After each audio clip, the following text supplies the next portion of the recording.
Hi, I'm Tom Bruno and welcome to Tech Tip. Today I'm going to show you how to fix a slow flushing toilet.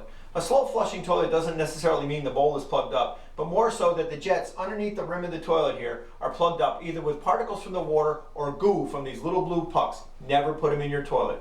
If your toilet's flushing slowly, what you want to do is remove your tank lid from the toilet and you're going to go right to your overflow tube. You're going to take some Dawn dishwashing detergent and you're going to pour that directly into the overflow tube. Not too much. You're going to let this toilet sit 5 minutes. You're going to put your tank lid back on and you're going to flush this toilet and it's going to be 100% better. I'm Tom and that's your tech tip for the day.